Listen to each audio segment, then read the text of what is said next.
Olá, Didier, tudo bem? Olá, tudo bem, Luma?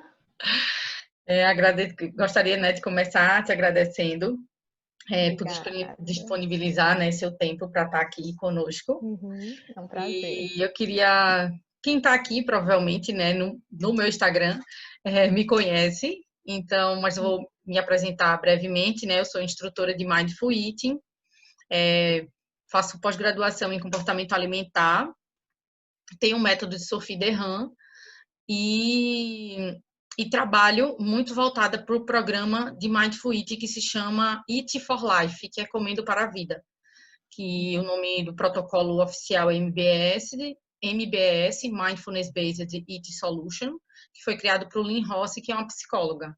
E hoje eu tenho o meu trabalho mais voltado para isso, com grupos e pessoas individualmente, né, em sessão e atendimento. E daí Uhum, conheci Didier foi minha professora na uhum, Universidade Federal de Pernambuco, porque minha primeira uhum, graduação é hotelaria, uhum, e a gente construiu uma relação mais íntima, né, além de professor-aluno, assim, de amizade uhum. mesmo. E eu estou muito grata de poder hoje dividir esse espaço com você. Obrigada, Luma. Obrigada. Bom, além de professora na Universidade Federal, eu também comecei desde o finalzinho do ano passado um Instagram chamado Digital Equilíbrio. E basicamente o que eu trabalho nesse Instagram, que eu escrevo e que eu estudo, é como ajudar as pessoas a terem uma vida digital e uma vida offline também um pouco mais equilibrada, né? E aí alguns caminhos que eu tenho trabalhado primeiro, a meditação, né? Não a meditação transcendental ou meditação mais ligada à religião, mas um tipo específico chamado mindfulness, que é mais baseado em evidências científicas.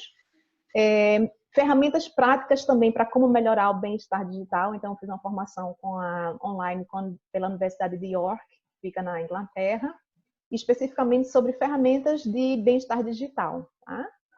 E um outro caminho que a gente trabalha é com o resgate da alegria de viver, que é um movimento que tem se consolidado aqui no Canadá, em particular com um movimento que a gente chama JOMO. Tá? Bom, a primeira pergunta que acho que todo mundo faz, né, e que a Luma pediu para esclarecer para vocês, o que é esse tal desse JOMO, essa sopa de letrinhas, né? É, Então, vamos lá. Então, JOMO, ele literalmente, ele é o oposto do que se fala de FOMO. E o que é essa outra sopa de letrinha? é. FOMO é o Fear of Missing Out, ou seja, é o medo de estar por fora ou ansiedade gerada pela sensação de que eu não estou acompanhando o que está acontecendo na minha vida online.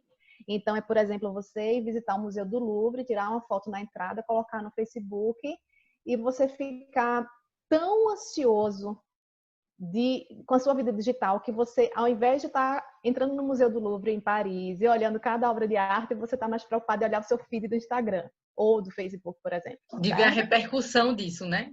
Exatamente, exatamente. Então, essa sensação, essa angústia gerada por essa sensação de não estou online, não estou conectado, não estou sem Wi-Fi, né?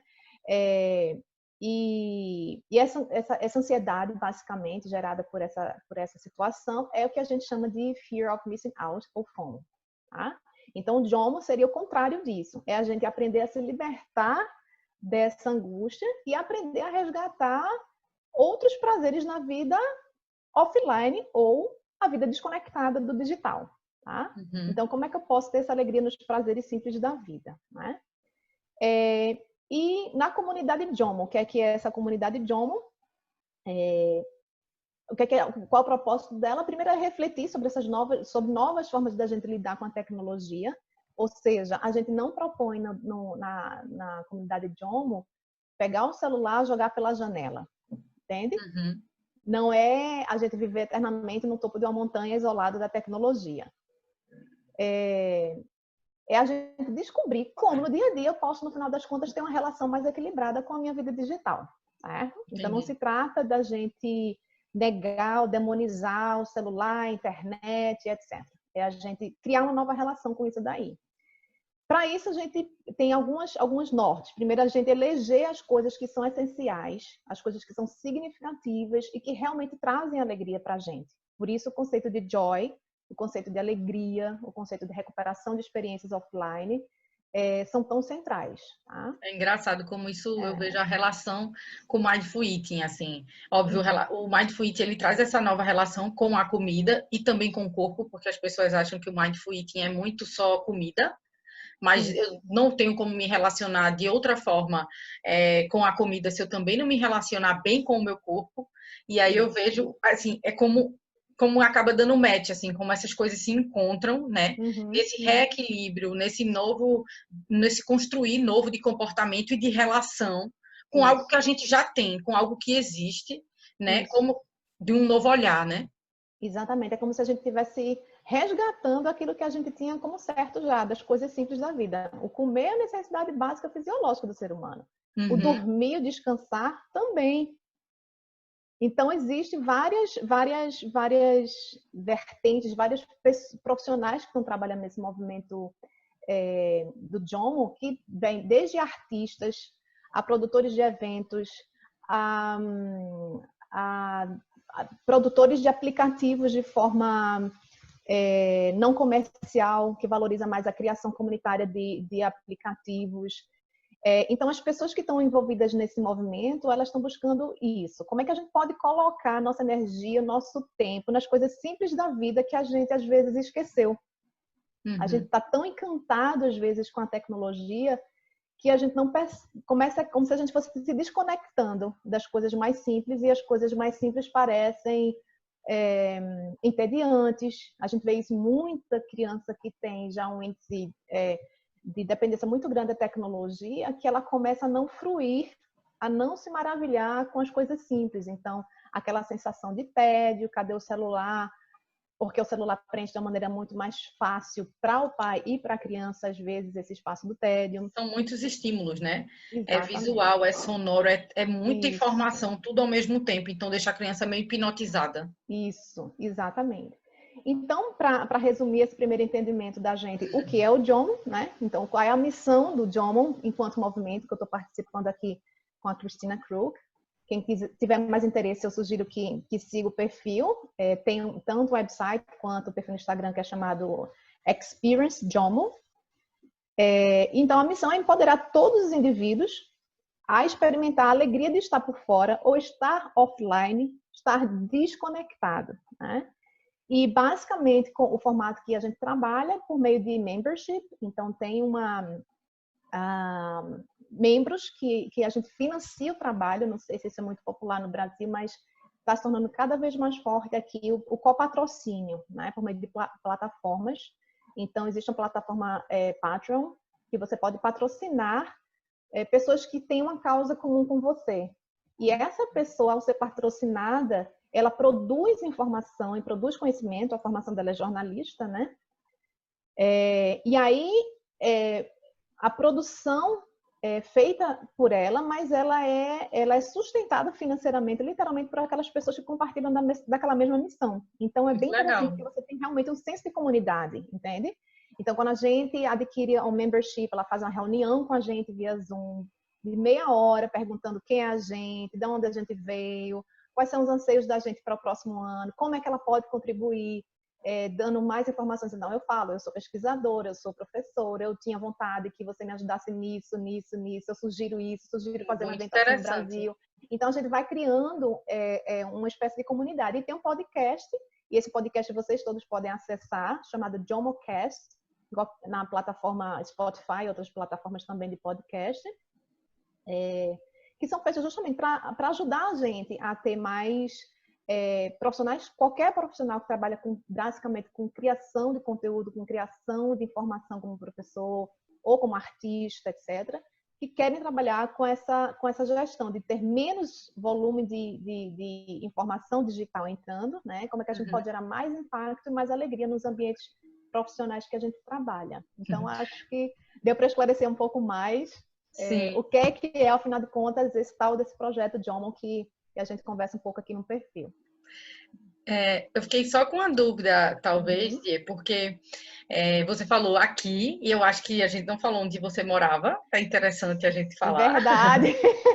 Eu estou morando atualmente no Canadá. Eu moro Isso.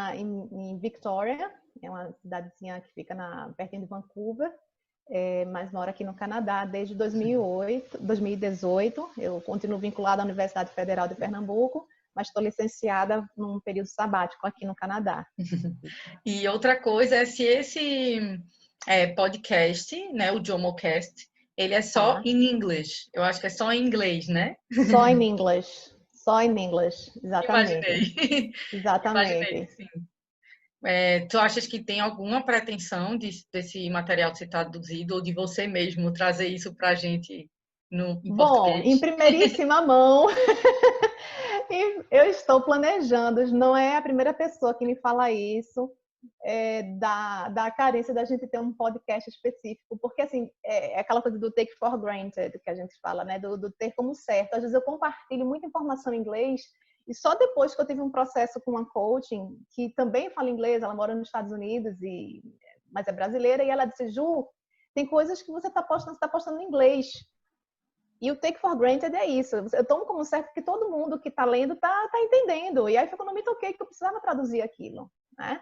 Um simples post de um que eu estava colocando nos meus stories, mas ela comentou sobre isso. Então, assim, hoje tem algumas pessoas que já me falam isso. Ju, por que tu não produz material? Alguns me pedem mais sobre meditação, outras pessoas mais sobre idioma. Então, estou acolhendo esses feedbacks e estou começando a planejar, sim, para o segundo semestre, começar um podcast para poder ajudar a expandir esse conceito em português, né? Porque eu consigo acessar, mas e as pessoas de língua portuguesa que não conseguem acessar com clareza essa informação. Então, a Cristina tem me apoiado nesse sentido e a gente deve começar no segundo semestre, se Deus quiser.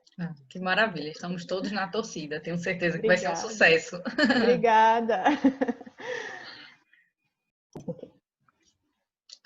Então, Juliana, como seria assim uma forma da gente utilizar a internet ao nosso favor, né? Hoje nessa questão da gente ter essa super conexão, da gente estar o tempo inteiro conectado, né? E a gente sabe que isso Sim. traz alguns malefícios, mas não falando disso agora, né? Como é que eu poderia me organizar ou pensar de alguma forma no meu dia a dia ou na minha vida, seja de trabalho até, né, ou de lazer, enfim.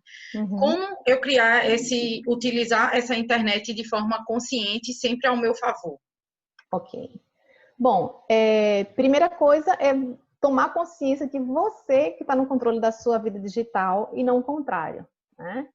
Então, essa semana mesmo eu vi uma charge que era o seguinte, mostrava a pessoa com o celular em 2007, antes do boom dos smartphones, digamos assim.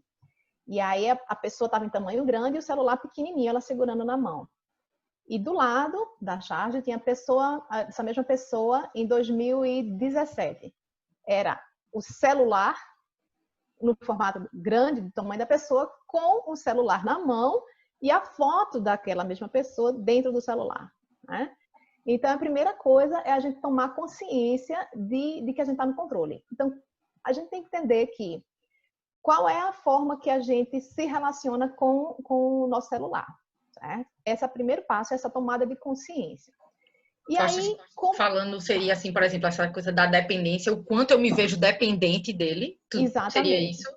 exatamente, exatamente. Porque se a gente não tiver a tomada de consciência, é como qualquer processo de mudança. Se eu não vejo naquilo um problema, se eu acho que minha relação com o celular está bem, eu não vou mudar nada. Então, tem que ter uma tomada de consciência que ou que existe um problema, ou que eu quero melhorar esse processo de eu me colocar no controle, porque eu estou achando que parece que o celular que está comandando a minha vida. Então, essa tomada de consciência é como na situação de uma dieta, por exemplo, né? Você não pode convencer, como nutricionista, alguém a fazer uma dieta. Se ela não tiver, no momento em que ela toma consciência de que não, agora eu quero mudar os meus hábitos alimentares, ou que eu não quero mais fazer uma dieta super restritiva, mas eu quero procurar um novo caminho, não adianta uma só falar, né? Então, ela, como paciente, vai ter que procurar uma orientação, um novo caminho. A pessoa perceber que aquilo precisa ser cuidado, exatamente. Né? Fazer um esporte. Todo mundo está no senso comum de que Exercício físico é bom para a nossa saúde. Ok, todo mundo sabe disso, é fato, certo? Provado e comprovado pela ciência. Mas por que que muitas pessoas estão com sobrepeso ou estão sedentárias? Não é porque ela não sabe que isso é bom, é porque às vezes ela não percebeu, ela não tomou consciência de que ela está no controle da vida dela, que ela precisa começar a mudar aquele hábito. Então, a mesma coisa com o celular. Eu preciso tomar consciência de quais são os meus hábitos e que quero, é o segundo passo, mudar alguma coisa disso para melhor, certo? Mesmo que eu não me veja como dependente, mesmo que eu não me veja numa situação super negativa, mas às vezes eu posso achar que não está tão equilibrada essa relação, que ela pode ser melhor ou que ela pode ser mais produtiva, certo? Bom, então Eu depois acho. da tomada de consciência, desculpa, Deixa pode eu falar. falar um parêntese. Eu acho que é engraçado, só com relação, talvez, né, por estudar muito isso, obviamente não é o seu campo, né, de estudo que você falou, né, de sedentário. Sedentário tudo bem, acho que é sobre atividade, mas talvez sobrepeso e obesidade também não tem relação direta com exercício. Só queria, né, para deixar esse parêntese aí fechado. Mas, assim, uma coisa que sobre o quanto eu uso o celular, eu acho que até para a pessoa se dar conta, é muito importante. Eu sei que no iPhone tem o tempo de uso, né? E aonde você gastou por dia, por semana e no que você gastou. Eu não sei o Android, e realmente eu não sei se Tem, eu vou dar uma tem dica. essa função também, né? Tem. Porque eu ia dizer isso, porque eu acho que é como assim, poxa, eu não sei, como é que eu posso me dar conta? Talvez eu na minha cabeça não tenha ideia, né? Mas eu acho que aí é um momento, eu pelo menos, eu boto alguns lembretes dentro do próprio aplicativo de não passar mais tempo do que isso, né? Que é uma Isso. forma, acho que, pelo menos para mim, é uma coisa que funciona. Isso, exatamente, exatamente. Então, a gente usar as próprias ferramentas que a gente tem no celular e alguns aplicativos que eu vou até exemplificar mais à frente, para ajudar a gente nesse processo, tá? Que é o que a gente chama da capa de diagnóstico, né? Eu tenho que diagnosticar como é que está sendo o meu uso para que eu possa ter um retrato mais realista e possa fazer alguma mudança em cima disso. Bom, então, quais são os lados positivos, afinal, né, da internet para a gente? Ela pode nos ajudar a nos informar, isso é fato, né? O que a gente tem que ter atenção com relação a esse benefício de acesso fácil à informação é fake news, que são as notícias inverídicas, né? Porque elas se produzem muito rápido, elas se propagam muito rápido no meio digital, né? Na velocidade da luz, principalmente em épocas de crise, seja crises políticas ou seja crises de saúde, como a gente está vivendo atualmente. Então, a velocidade é muito grande, então é muito fácil da gente se perder entre o que é verdadeiro e o que é falso, né? E também um outro cuidado nesse processo de consumo de informação é a quantidade mesmo. Mesmo que sejam informações verídicas, em fontes fidedignas, o próprio volume excessivo ele pode ser ruim também, né? Então, se a gente usa a internet para o nosso bem, a gente pode usá-la para nos informar, certo? Só que a gente tem que ter atenção à quantidade, à qualidade. E uma dica também que eu já vou adiantar é que o ideal é que essa informação, mesmo que ela seja informação positiva, o ideal é que ela não seja consumida nem ao acordar e nem antes de dormir. Eu não vou me aprofundar muito nos porquês, né? Mas já existem várias pesquisas na campo da psicologia, da neurociência, que mostram que mesmo com todo o filtro do mundo de luz azul, com todo o aplicativo do mundo, existem não só estímulos da luz, existem estímulos do próprio conteúdo da informação, que atrapalha tanto o nosso adormecer, nossa preparação do nosso corpo para dormir, quanto nos perturba já ao acordar, antes da gente se conectar com o mundo externo, né? Então, se a gente quer usar de forma positiva, já dou esses conselhos. Cuidado com a quantidade, com o volume e com o horário que você está checando essas informações na internet, tá? Ótimo. Outra coisa que a internet eu acho que pode trazer de positivo para a gente também é que ela pode nos ajudar a nos conectar. Muita gente está percebendo isso agora, né? Nessa situação que a gente não está podendo ter um contato físico próximo. Mas para quem morava longe, por exemplo, como eu já há quase 2 anos, já fazia parte da minha rotina fazer curso online, me comunicar com as pessoas via aplicativos, Zoom, Skype, FaceTime da vida, né? Então, a internet, ela pode nos ajudar a nos conectar. O próprio projeto do Digital Equilibrium, ele nasceu a partir de uma conexão que eu fiz pela internet, tá? Então, eu conheci uma psicóloga que trabalhava em Seattle, nos Estados Unidos, com esse tema de Digital Wellbeing, que eu nunca tinha ouvido falar na minha vida. E por conta de um post que ela fez sobre o encontro que ela teve com Christina Krug, que é a autora do livro JOMO, foi que eu conheci o perfil de Cristina, que conheci depois o perfil profissional de Cristina, e aí foi uma cadeia de eventos, né? Até eu chegar a ser patrona e me envolver no projeto. Então, você pode usar a internet para se conectar, tanto com as pessoas que você já conhece, que é o que muita gente, a partir de agora, que está começando a experimentar, seja para trabalhar, seja para falar com seus entes queridos, né? Por conta dessa questão. Quanto você encontrar pessoas que têm o seu interesse em comum. Então, vamos supor que Luma gostava, alguns anos atrás, de mindfulness, começou a praticar mindfulness, por conta da yoga, e ela queria fazer uma qualificação específica na área de nutrição, mas não tem isso no Brasil. Como é que a Luma vai fazer essa qualificação dela se esse curso só tem nos Estados Unidos? Sim. Entende? Não necessariamente tendo que viajar e fazer um curso presencial, que era uma realidade anos atrás.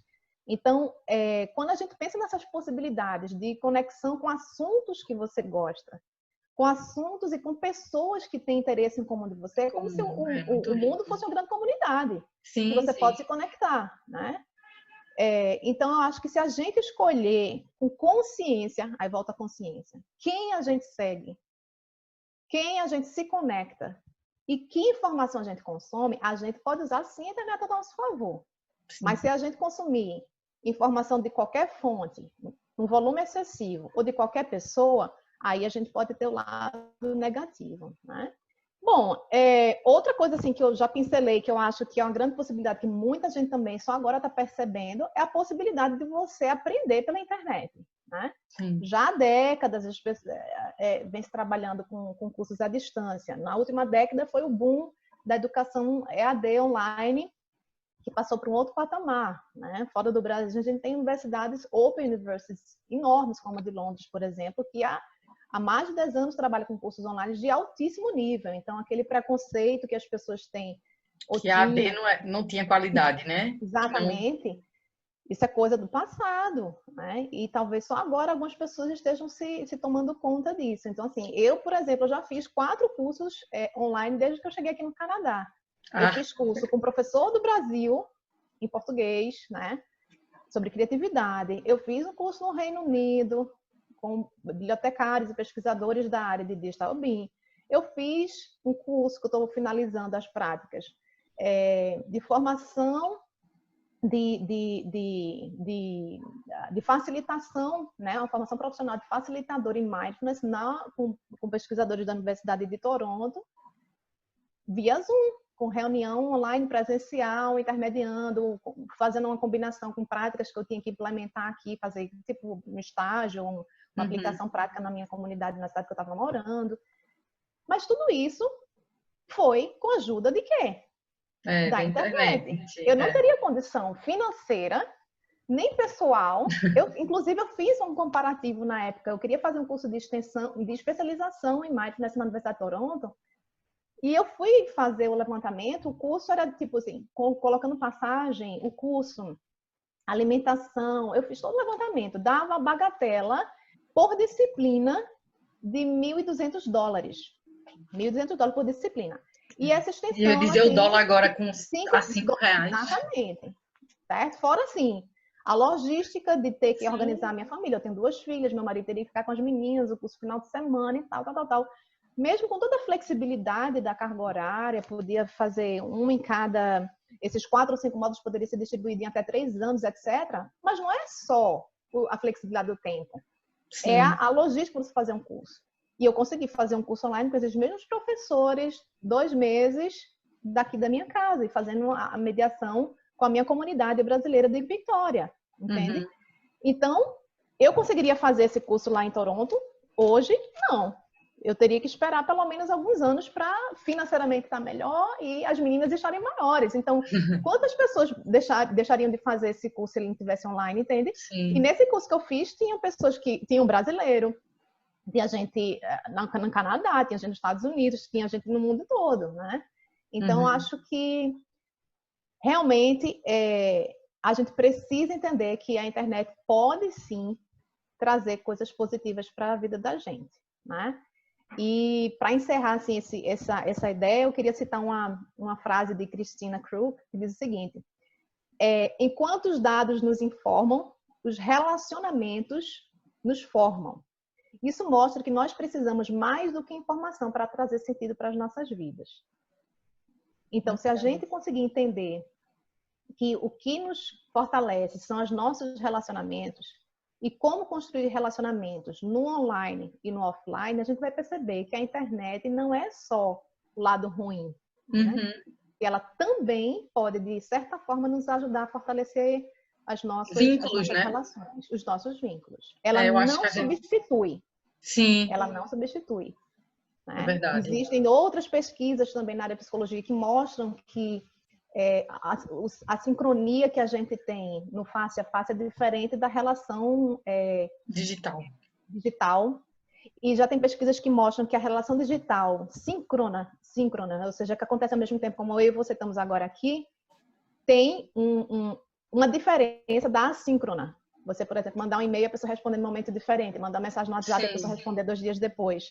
É diferente de uma ligação telefônica, que é diferente de uma ligação via FaceTime ou Zoom, etc. Sim, hoje em dia, eu ia dizer que eu só faço, assim, com amigos que não estão próximos, eu só faço FaceTime, é engraçado. Com as pessoas que eu tenho proximidade, né? Com as pessoas que eu vejo aqui em Recife, eu posso ligar, telefone normal. Mas as minhas amigas que moram em São Paulo ou moram fora do Brasil, eu só faço FaceTime, porque é uma forma também de maior conexão, de matar mais a saudade, né? Isso, exatamente. Tem mais sentimento mesmo, é como se a gente ativasse mais sentimento, né? Exatamente. Então, eu acho que com isso fica claro que a internet pode sim trazer coisas positivas para a nossa vida. Não é só um mar de rosas, mas a gente também não pode demonizar, né? A internet como sendo um antro só de coisas negativas, né? E você falando até dos cursos foi interessante, porque eu comecei toda a minha formação e tudo que eu vi no Mindful Eating, né? Online também. Foi assim que, que eu comecei a descobrir que tudo isso acontecia. E hoje eu atendo pessoas no mundo inteiro. Então, se não fosse a internet, as pessoas no mundo inteiro não podiam me achar. Então, tem que ser muito grata a ela. Exatamente. E as pessoas que estão se beneficiando, tendo suas vidas transformadas pelo seu trabalho por meio desse canal, né? Sim, com certeza. Então, é um canal. Um outro comparativo que eu faço é o dinheiro, certo? Eu posso ter uma relação positiva ou negativa com o dinheiro. O dinheiro eu posso usar para fazer uma doação, por exemplo, para uma entidade filantrópica. Eu posso emprestar, se eu for uma pessoa na minha família que conseguir estudar e construir um patrimônio, eu posso emprestar um dinheiro, como minha mãe já fez, por exemplo, para uma prima abrir um salão de beleza, porque ela não queria mais trabalhar no salão dos outros, ela queria o salão da casa dela. Então, ela ajudou a financiar, a juros de tia, um negócio que trouxe a independência financeira dela. Então, veja, todas são situações boas e positivas que eu posso fazer, sem falar as outras coisas mais frugais, de conseguir realizar um sonho de realizar uma viagem, de realizar uma festa de casamento, né? De ter um momento de lazer com meus filhos, porque eu consigo ter aquela renda para usufruir de lazer. Então, o dinheiro pode ser uma coisa positiva, mas pode ser uma coisa negativa, né? Sim. Então, eu acho que a internet é mais ou menos essa mesma situação. Depende da forma como a gente usa, consome, e qual propósito que a gente consome. Né? Exatamente. Como é esse consumo? Isso. Joia. Super respondido. Obrigada. Então, agora a gente pensando, né? Quais seriam as consequências desse excesso de informação e desse muito tempo de conexão relacionado, né, com a pergunta anterior que você falou, como seria esse consumo, a gente olhar esse tempo de consumo, como é esse consumo, e até desses horários, né, de ao acordar não, ao dormir também não é o ideal. Então, quais seriam as consequências que a gente tem desse excesso e desse tempo também de conexão? Ok. É super importante isso, porque eu acho que a gente só vai querer mudar alguma coisa depois que a gente entende o porquê. Sim. O que é que nos traz de ruim ou de negativo? Né? Olhando o outro lado da moeda agora, né? Bom, o que é que o excesso de informação pode trazer de negativo ou muito tempo de conexão? Primeiro, são as consequências na saúde mental. Tá? É o primeiro ponto. Então, hoje, por exemplo, a gente já tem algumas pesquisas que relacionam o uso excessivo dos dispositivos móveis. Eu vou falar aqui de celular, tá? Como celular, vocês entendam celular, iPad, qualquer dispositivo que a gente use em excesso. Inclusive, jogos online também entra nisso. Então, vício e dependência, isso já tem estudos consolidados tanto por psicólogos quanto por psiquiatras, relacionando o aumento de vício e estados de dependência, de fato, em função da tecnologia. Então, um dos autores é o psicólogo Adam Alter, que é professor da Universidade de Nova York. Ele é autor de um livro chamado Irresistível. Né? E ele já fala sobre o que se diz de vício comportamental. Né? Ou seja, as pessoas têm comportamentos alterados e comportamentos clássicos de vício, de dependência. Não vou detalhar muito aqui a parte dos sintomas, mas a relação de dependência, né? Então, ele usa inclusive um termo chamado de nomofobia, né? Que seria, em suma, o pavor que algumas pessoas têm de ficar sem um celular. Ele cita uma pesquisa no livro dele, por exemplo, que nos Estados Unidos, cerca de 44% dos norte-americanos, jovens adultos, acho que de 18 a 44 é a amostra, preferem ter um osso quebrado a um celular quebrado. Prefere ir para o hospital, ter um celular quebrado, um osso quebrado. E a dor, né? Por aí você tira, né? Eu não conhecia esse estudo, eu preciso dele. Pois é. E aí, as pessoas têm alguns sintomas, de fato, de abstinência ao ficar sem um celular, né? Então, é uma angústia que gera problema de insônia, problema de taquicardia, sintomas clássicos que os psiquiatras relacionavam apenas à dependência química, por exemplo. Hoje já se comprova que pode ter, sim, o que eles chamam do vício comportamental. E na Inglaterra, por exemplo, nesse curso que eu mencionei, que eu fiz na Universidade de York, eles citam uma primeira clínica especializada, pública, para tratar de vício em gaming, que é, no caso de jogos online. Né? Sim. E nos Estados Unidos... Talvez gaming a gente talvez tivesse até um pouco de noção, porque eu acho que é uma coisa que é falada um pouco há mais tempo, porque quem já tinha essa coisa dessa conexão, essa hiperconectividade dos gamers, né? Eu acho que... Isso. É mais clássica. A Mas gente aqui conhece nos Estados mais, Unidos, digamos, eu acho. isso. Aqui nos Estados Unidos tem uma clínica que não é pública, é particular, que aí eles já ampliaram um pouco mais esse conceito para além do game, e eles chamam a clínica de recuperação para pessoas viciadas em internet e em jogos. Chama-se Restart, que fica aqui em Seattle. Aqui que eu digo porque é aqui na costa oeste. Porque é pertinho. E aí o slogan deles é o seguinte: limite seu dispositivo, não a sua vida. Aí a gente volta para aquilo que a gente tinha conversado da história do sentido de que eu estou no controle da minha vida, eu estou no controle da minha relação com o meu celular, não ele que me domina. Limite. Se a gente conseguir construir preventivamente os limites do celular na minha vida, talvez a gente não precise chegar ao ponto de ter que conduzir um jovem, um adolescente, por exemplo, a uma clínica de reabilitação e dependência da internet. Porque nos Estados Unidos, hoje, já é realidade. Não é achismo, sabe? De visionários, não. Já é uma realidade. Já acontece, já tem pessoas se tratando, né? Já tem gente que procura isso e que paga por isso. Então, e eu acredito que, infelizmente, pelo consumo que a gente tem atual, talvez seja uma realidade para o mundo, né? Exatamente. Aqui no Brasil a gente já tem essa hiperconectividade, inclusive de adolescentes, que é altíssima. Vários estudos, né, que comprovam essa dependência muito grande. Isso, exatamente. Um outro, além do vício-dependência, é o risco de burnout. O que é o burnout antigamente a gente chamava de estafa, né? É você ter um estado de esgotamento físico e mental por conta do excesso de trabalho, normalmente está relacionado ao excesso do trabalho, né? Mas pode ter outras coisas que contribuem. Por que essa relação com a internet? Porque com essa coisa do celular sempre à mão e sempre no bolso, sempre disponível, ficou mais difícil da gente ter limites claros de tempo e espaço para o pessoal e para o trabalho. Entende? Então, a tentação de você dar uma olhadinha naquele e-mail do trabalho, 8h30 da noite, quando você está em casa, ou 7h30 da noite, depois do jantar, que você disse que ia brincar com seus filhos e você vai dar uma olhadinha, é grande. Então, esse limite do espaço, o tempo e espaço, né, ele às vezes não é claro se a gente não determinar.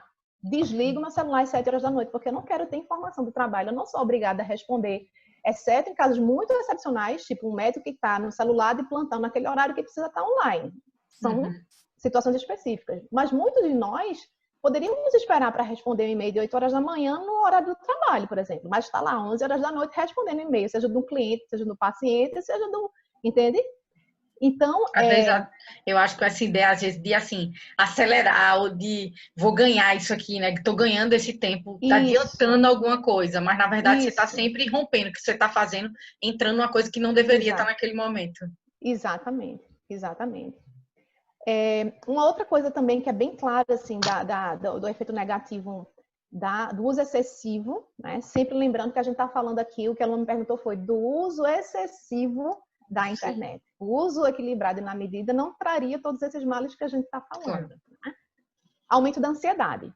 Porque o aumento da ansiedade, aumento de informações, sejam verdadeiras ou sejam fake news, mas os múltiplos estímulos de informações, eles aumentam a ansiedade porque você começa a antecipar problemas futuros. O que é ansiedade, de uma maneira bem simples, é a pessoa viver no mundo do si.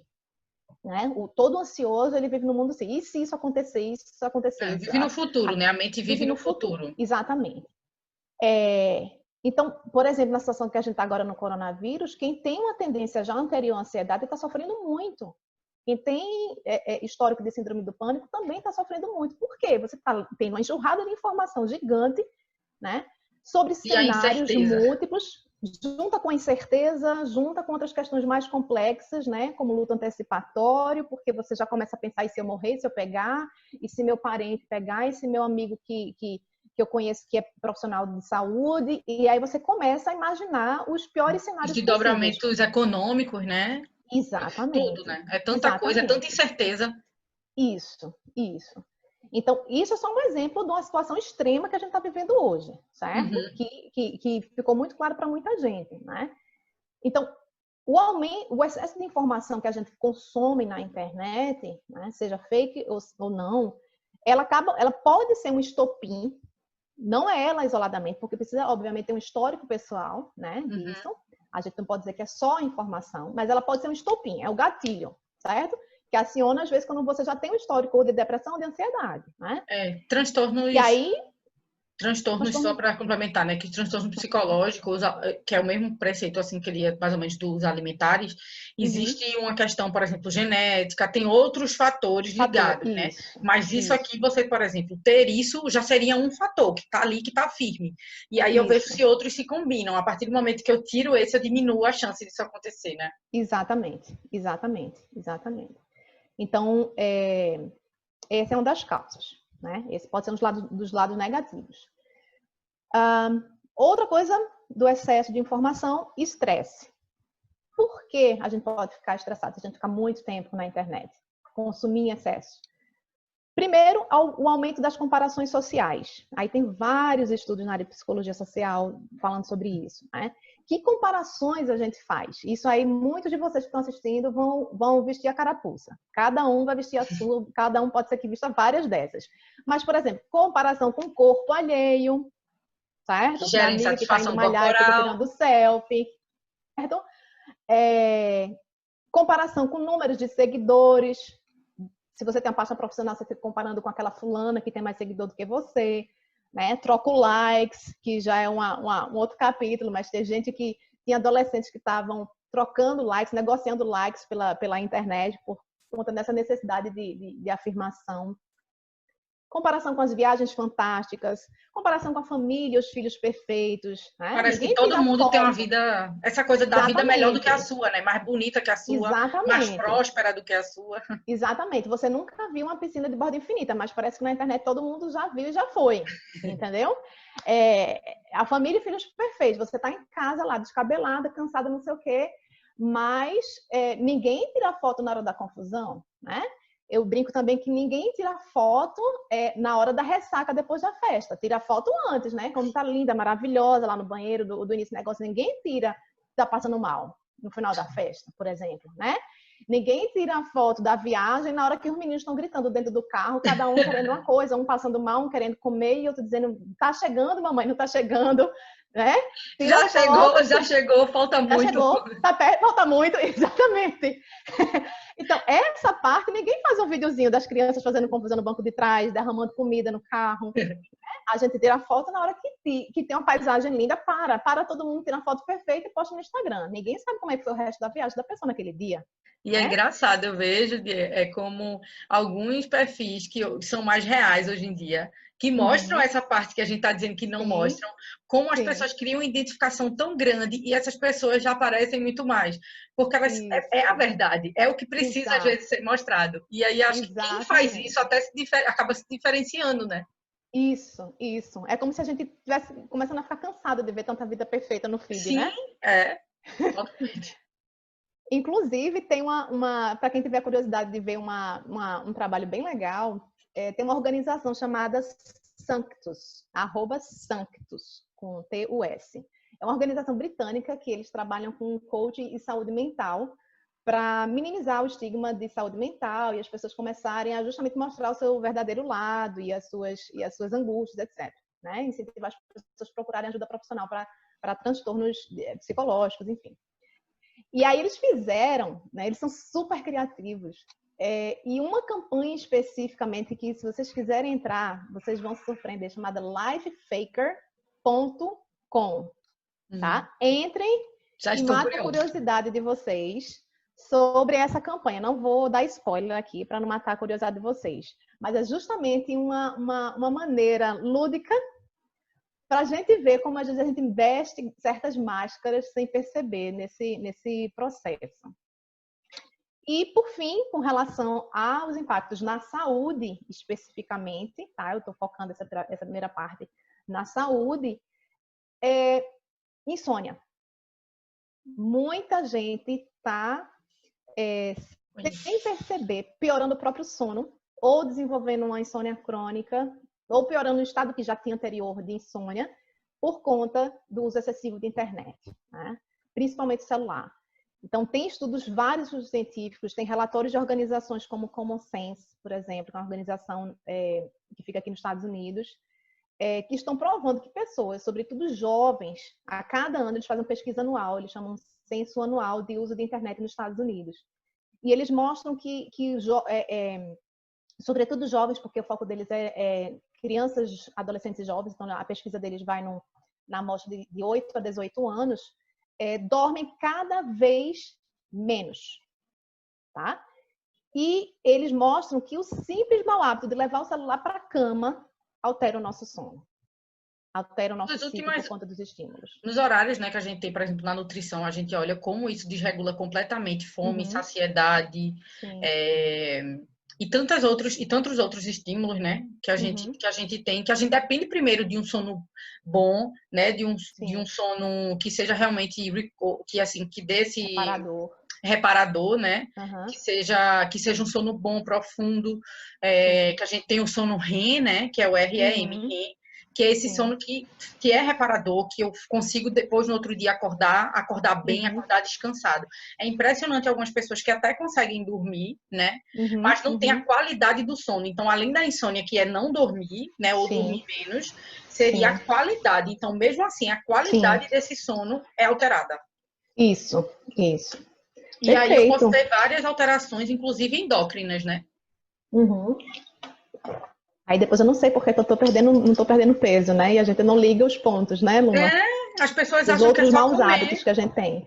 O pessoal acha que é malhar, o povo diz malhar e fechar a boca, não é não. É primeiro É. dormir, se não dormir bem. A coisa mais improvável, às vezes, na cabeça das pessoas pode ser uma peça fundamental, né? Sim, com certeza. Geralmente é, viu? Eu diria que é, Sim. porque as pessoas, a ideia também de dieta ficou tão assim de eu como para modelar o corpo, eu como para modelar o corpo, e parece que quando eu quero emagrecer, a única coisa que eu posso fazer é olhar para a comida. E aí a Uhum, gente tem uhum. tanta coisa para olhar e para cuidar, para chegar Sim, até a comida, né? Que a comida é só isso. é uma coisa pequena ali, quando a gente Sim, olha outras coisas. sim, perfeito.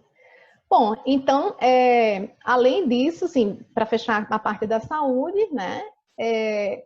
O excesso do uso celular tem impacto direto na saúde física, tem impacto na saúde mental, como a gente conversou nesses Uhum. exemplos, né? Além de dificuldades de aprendizagem, no caso do jovem que dorme menos, vai dormindo para a escola, tem dificuldades de fixação, de memória, de concentração, de foco, ou seja, no aspecto aprendizagem, a piora por conta do uso excessivo do celular. Problemas de relacionamento também. Existem já algumas pesquisas que mostram, na área, sobretudo de psicologia, de sociologia, que mostram que alguns jovens estão tendo dificuldades de fazer a leitura das expressões faciais e das emoções dos outros por conta da incapacidade da diminuição da interação face a face. É Que como se ele curioso, assim, que estivesse interessante, tão né? condicionado a se comunicar via texto, via mediado pela tecnologia e não face a face, que aquelas pistas que a gente aprendia quase que naturalmente enquanto criança na interação O social na corpo escola, por fala, né? exemplo. O corpo fala. Tem um livro, inclusive. Isso, exatamente. A gente tá meio que desaprendendo isso, né? De ler isso daí. Isso, uma pesquisadora que trabalha muito sobre isso é a Sheryl Turkle. Ela é professora do MIT e ela fala justamente sobre isso. Ela tem um livro super clássico nessa área que é o Alone Together, juntos separados, né? Juntos sozinhos, Uhum. em tradução livre, né? Mas ela trabalha justamente no impacto ela trabalha desde a década de 90, na verdade, sobre isso.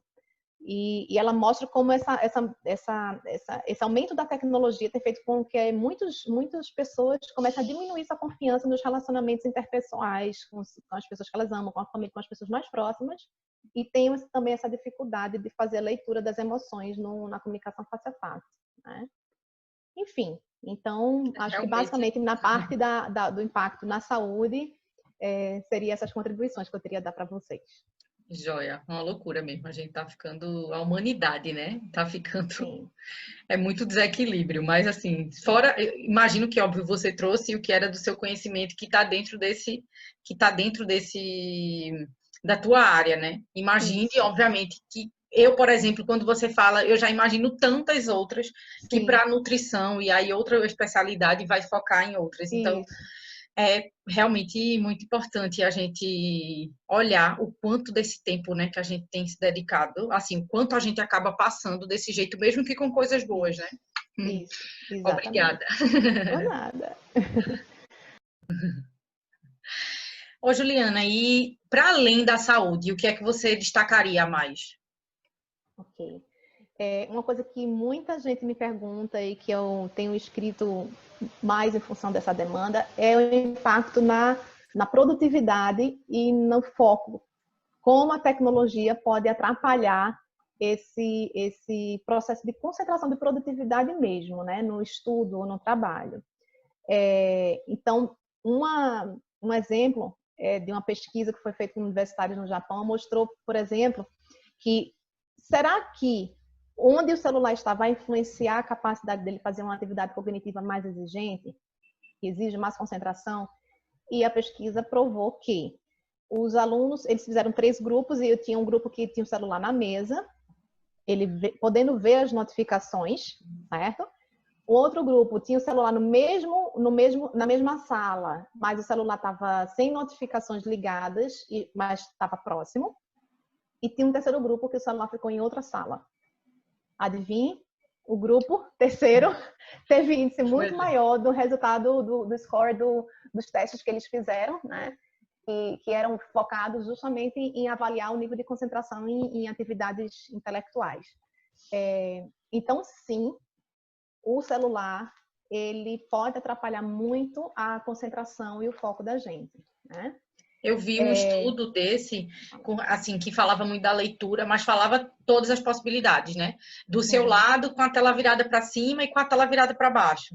Com a tela virada para cima é sempre pior do que para baixo. A sua vista no mesmo ambiente, você vendo ele, aí vai, achei um pouquinho melhor. Aí no mesmo ambiente, mas você sem ver, outro. Aí no outro ambiente que seria o ideal, né? Isso, exatamente, exatamente. Então, assim, existem várias pesquisas nessa área e tem um estudo também que o professor Adler, ele coloca no livro dele, não é um estudo dele, mas ele cita esse estudo dizendo que, segundo um levantamento, se você fosse passar o seu dia inteiro olhando seus e-mails, olha só, ele não está nem contando as notificações do WhatsApp, que a gente sabe que parecem que só aumentam, né? Mas se você ficar olhando só os seus e-mails, a quantidade média lá que eles estipularam na pesquisa, de um trabalhador era um grupo de executivos. Se você olhasse cada e-mail seu, não no tempo que você determinou, mas à medida que ele chega na sua caixa de entrada por meio das notificações, ou seja, você sendo interrompido, eu acho que eram 20... Se você lesse apenas 27, era esse o número, 27 e-mails por dia, certo? Em momentos diferentes, mas de forma intermitente, ou seja, em horários não programados por você, você nunca conseguiria, em 8 horas de trabalho, estar no seu ponto ótimo de concentração. Só e-mail. Agora, perguntem vocês aí. Imagina hoje que a pessoa fica na tela, tudo quanto é de coisa, até com um relógio, né? Assim, meu smartwatch. Eu tirei todas as notificações, porque senão fica chegando aqui, não sei o que, do aplicativo de comida, o outro de uma mensagem, o outro do outro aplicativo. Uma Exatamente. loucura. Então, quanto mais aplicativos você tiver, quanto mais notificações cada aplicativo você tiver, você vai multiplicando isso, a gente perde a noção de quantas vezes aquela notificação, que não é feita por um acaso, ela é desenhada milimetricamente. Existem engenheiros, designers hoje, por trás dos aplicativos, que eles estudam e mapeiam como chamar mais a sua atenção. Por exemplo, a notificação visualmente vermelha no contraste com azul, ou contraste com outras cores, mas a cor, se você perceber, da notificação da maioria dos aplicativos, não vou citar os nomes, é vermelha, não é à toa, certo? Então, o estímulo visual e o estímulo sonoro é natural que ele chame a nossa atenção. Só que a gente precisa entender que ele vai tirar a gente do nosso ponto ótimo de foco e concentração. É isso que você quer? Né? Então, a gente volta para a pergunta original. Se você quer estar no controle da sua vida, não seriam as notificações dos 300 grupos que você faz parte, dos 20 aplicativos que tem no celular, que deveriam roubar a sua atenção. Você que deveria determinar qual a hora que você quer dedicar o seu tempo e a sua atenção, que são bens preciosos, para aquele celular, para aquela notificação ou para aquele aplicativo, tá? Então, literalmente, a gente não consegue se concentrar, nem atingir o ponto ótimo de concentração da gente numa tarefa. Por quê? Porque o nosso cérebro, ele tem um tempo de reajustar. É como se fosse uma grande máquina, né, o nosso cérebro.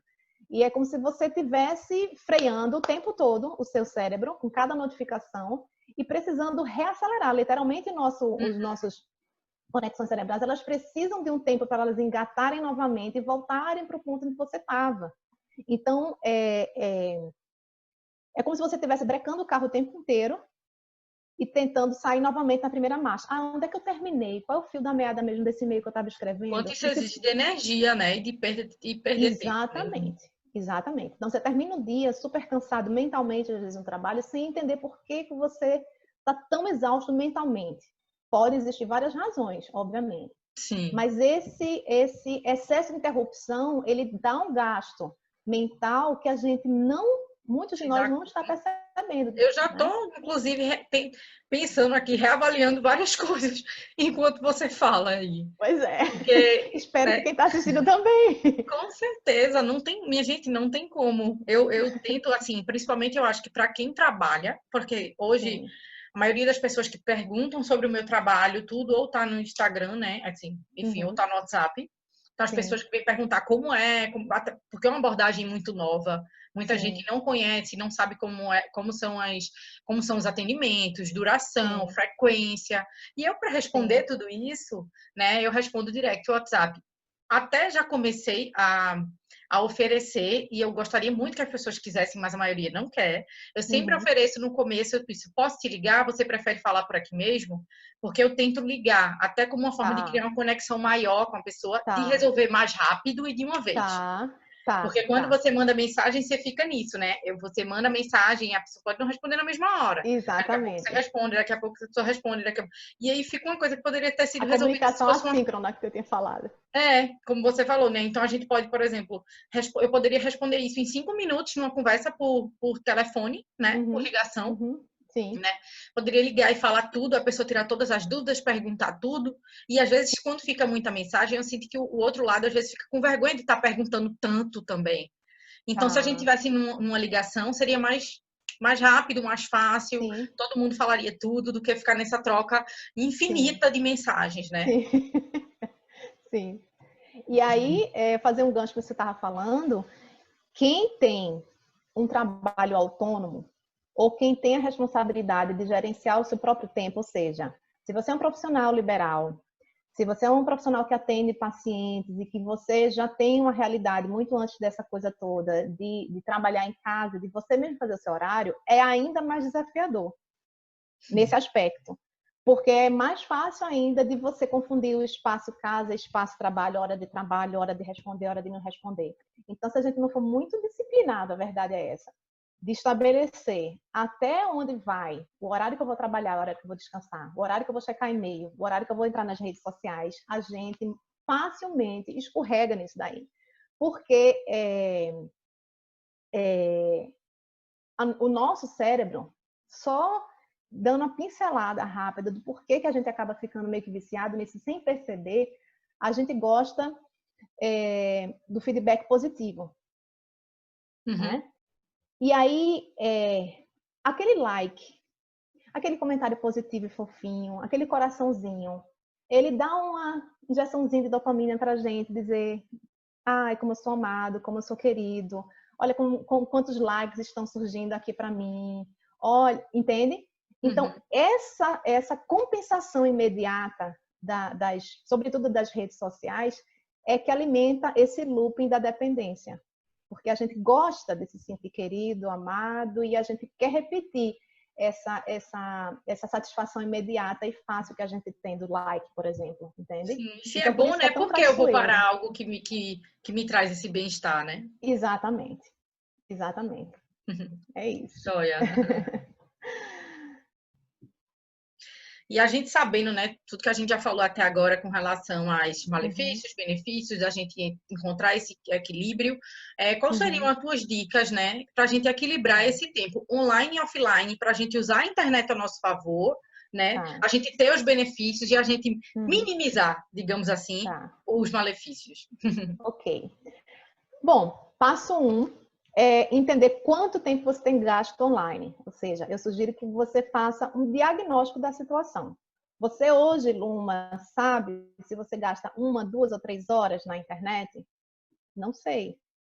Talvez muitos de nós não tenham nem essa ideia de quanto a gente faz. Então, você pode usar. Para quem tem Android, tem já, o Google tem disponível uma ferramenta chamada Bem-Estar Digital, que vocês podem usar no Android 9 só. Se tem o iPhone, tem o Screen Time Tool, ou tempo de tela.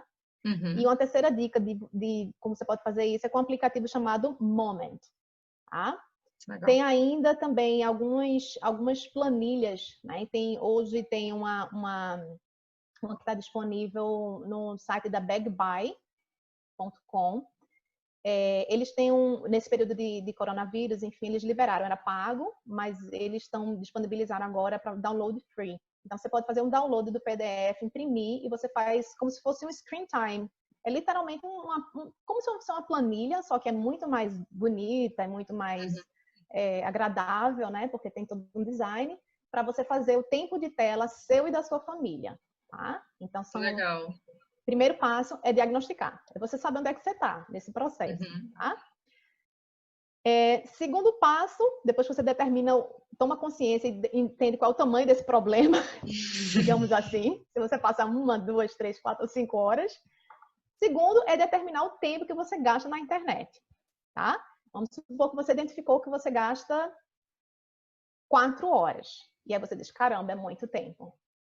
Uma vez que você tem esse diagnóstico, você vai conseguir avaliar de forma consciente quanto tempo afinal eu quero. Ah, não, eu quero só, por exemplo, ficar durante 1 hora no máximo do meu dia no Instagram. Só que eu uso meu Instagram profissional, então não dá para usar 1 hora só ao longo do dia. Eu vou determinar, eu vou determinar 30 minutos de manhã, 15 minutos depois do almoço, 15 minutos no final da tarde, por exemplo, 3 grupos de 30. Então, cada um de vocês vai determinar, diante da sua realidade de trabalho, diante de quanto você precisa usar a internet, porque cada caso é um caso, né? Então, não existe um prognóstico, nesse caso de adulto, do limite de quanto tempo você vai usar na internet, tá? Para trabalho, mas você com esse diagnóstico, você vai conseguir dizer para você mesmo quanto tempo eu vou gastar com cada coisa. Com e-mail, para trabalho, para rede social e assim por diante, tá? Que mais? Uma dica que eu dou assim também para vocês em relação à questão do tempo que eu quero gastar, além de você determinar o tempo, você deve determinar o tempo que eu quero trabalhar sem notificações. Então, por exemplo, tem momentos que você quer conscientemente olhar sua caixa de e-mail porque você usa para o seu trabalho, certo? Mas por exemplo, existe um momento que eu vou escrever meu post. Eu preciso de um nível de concentração. E eu, Juliana, funciono melhor pela manhã. Luma pode funcionar mais à tarde. Meu marido funciona melhor à noite, certo? Então, a partir da sua avaliação de qual é o horário que você precisa de mais concentração, certo? Seja qualquer um desses 3, você vai dizer, então, se esse horário meu, de 45 minutos ou de 1 hora, é a hora de eu escrever o meu post, ou de eu corrigir aquelas provas dos meus alunos, ou de fazer aquela planilha do atendimento do meu paciente, ou seja, qualquer tarefa que eu preciso de uma concentração muito profunda, é o momento que eu não quero ter notificação. Então, você vai determinar na sua rotina. Como você falou, que essa coisa de parar o carro e ligar tudo de novo, botar a marcha, né, a primeira marcha de novo, esse desliga tudo para ligar tudo de novo. Você está perdendo energia e tempo, né? Exatamente. Então, você vai determinar isso. Se é o início da manhã, então, naquele de 8 às 9 da manhã, por exemplo, é o horário que eu vou escrever meu post. Ou é o horário que eu vou corrigir a tese do meu aluno. Ou revisar aquele artigo científico pela 3ª vez. Então, não dá para eu estar corrigindo um artigo científico, entende? Olhando uma notificação do WhatsApp do amigo mandando a piada do meu peso antes e pós-coronavírus. Entendeu? Não dá. Além de ser super mau gosto. Pois é, né? Então, assim, aquilo não me acrescentou em nada e me desconcentrou. Verdade. Então, é uma dica, tá? Escolhe esses horários. O outro eu já falei para vocês, que é determinar quais horários e quantas vezes você vai olhar a sua rede social. Também não existe um limite mínimo e máximo, depende muito do uso que você faz, do seu conteúdo, da curadoria que você tem. Mas se você determinar que são 3 vezes de 15, cumpra. Se são 3 vezes de 30, cumpra. E que seja um horário que você intencionalmente escolheu para relaxar. Eu quero relaxar 15 minutos depois do almoço, olhando minha mensagem do WhatsApp, olhando meu Instagram. Você tomou essa decisão de forma consciente, você escolheu o que você queria estar ali naquele momento, ótimo. Tá tudo certo. Agora, se você diz, depois de 7 horas da noite, eu quero ficar com as minhas filhas e brincar com elas 15 minutos depois do jantar, e você tá conversando com seus filhos, olhando pro celular ao mesmo tempo, aí não dá. Entende? Porque aí você dividiu a sua atenção. Tá? Então, a última dica desse passo é você determinar quais são os momentos que são sagrados que eu não vou ficar olhando o celular. Por exemplo, refeições, que a gente já conversou numa outra live, né? Num outro momento. Então, refeição, para mim, é um momento sagrado que a gente não deveria estar olhando o celular. Deveria ser para todo mundo, deveria ser para todo mundo. Exatamente. Principalmente, né, quem tem criança, como se perde hoje em dia, que eu vejo, né, tanta gente com esse estímulo digital, isso perde completamente a conexão com o alimento e com certeza, pai, mãe, responsável pela criança, vai colher isso no futuro. Esse tempo que você está deixando a criança vendo o desenho no iPad para fazer ela comer mais ou para entretê-la no momento da refeição, né? A refeição deveria sim, principalmente por causa do Mindful Eating, é exatamente o que eu estudo, né? A gente ter esse momento, sim, em família, de todo mundo sentado, de ser um momento da gente poder explorar a comida com todos os sentidos, né? Isso faz com que a gente também não exagere, que a gente consiga se conectar mais com o nosso sinal, né? De fome também, de saciedade, e perceber que já está saciado, porque muitas pessoas vão ter essa ideia, só vão terminar de comer quando a comida do prato acabar e não estão conectadas se ainda precisam comer tudo aquilo ou não, ou até a distração de repetir, né? Tem um estudo que mostra que as pessoas em frente a telas, elas comem pelo menos 30% a mais do que comeriam sem telas. Ou seja, a gente vê também um problema aí que a gente, tanta gente que talvez querendo perder peso, né? E não larga, digamos, esse hábito. Muitos por falta de conhecimento e outros porque sabem que não deveriam, mas assim, tudo bem, entra nesse modo assim, meu automático, que é um modo automático de que é minha hora de lazer, eu tô só comendo, e aí eu tô fazendo outras coisas para não perder tempo comendo. Não é perder tempo, né? Isso, É de exatamente. qualidade que você ganha de vida e de saúde mesmo, né? Exatamente, exatamente. Então, acho que esse é um passo super importante, que é determinar o tempo que você quer gastar na internet. Tá? O passo 3 seria a gente resgatar atividades offline que te trazem alegria. Então, eu recomendo um exercício de você fazer uma lista para você mesmo, de 5 atividades que te trazem prazer, sem uso da tecnologia. Atividades offline, tá? Coloque eles na sua rotina de autocuidado. Pode ser tomar um banho longo, pode ser tomar um café, pode ser voltar a tocar um instrumento musical, arte manuais, seja o que for. Mas a gente precisa pensar no que é que a gente vai colocar no lugar da tecnologia, né? Então a gente não pode simplesmente tirar da rotina, seja da gente mesmo, seja dos nossos filhos, a tecnologia, e eu vou preencher aquele espaço com o quê? E não preparar outra coisa, né? Exatamente, né? Exatamente. Então, acho que seria interessante ler um livro, brincar com seus filhos, cozinhar, estudar um novo assunto, escrever, pintar. Então, a gente está dando aqui só sugestão para vocês, né, Luma?